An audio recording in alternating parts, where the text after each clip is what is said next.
parce que la valeur de la monnaie est en corrélation avec l'évolution économique de chaque pays, la conjoncture économique de chaque pays.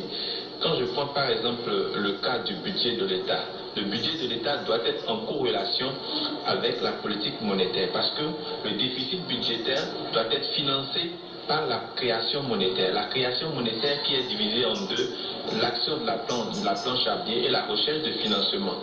Donc la recherche de financement, les partenaires au développement ne peuvent pas financer la totalité de ce déficit budgétaire. Donc il faut créer de la monnaie en fonction des besoins de l'économie. Alors que les gouverneurs de la Banque centrale de nos différents pays, avec le droit de veto, se concentrent plus sur le contrôle de l'inflation. Nous sommes à un taux d'inflation de 2%, alors que les pays développés, les occidentaux, n'ont même pas encore atteint ce taux-là. Donc le vrai problème, c'est d'étudier les axes de fonctionnement et les accords de coopération monétaire, ainsi que les accords de défense, pour que même après la dévaluation, nous puissions régler le problème des exportations. Parce que le franc CFA agit comme une taxe sur les exportations et une subvention sur les importations.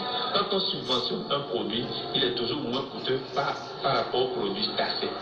Les dirigeants des différents pays de la zone franc ont des points divergents sur la question parce que il y a un manque de prise de responsabilité à leur niveau.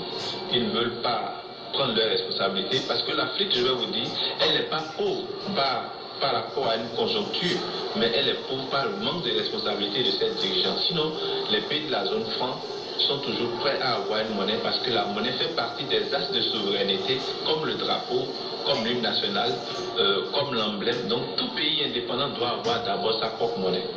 Et depuis l'an 2000, nous essayons d'avoir une monnaie communautaire qui n'a jamais eu le jour. On a encore une date butoir qui est 2020, mais je crois que selon ce que j'ai eu comme information, cette date est déjà repoussée à 2030, il reste une confirmation.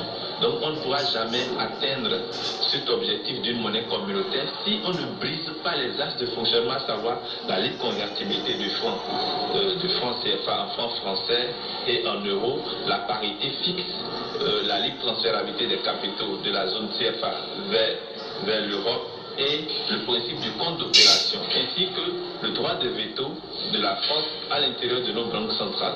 Autre que ça, il faut détruire aussi les accords de coopération monétaire qui parlent de la priorité de la France sur nos matières premières. Si on ne brise pas ces choses-là, on va dévaluer 1000 fois le franc CFA, on n'aura jamais réglé le problème. Voilà, c'était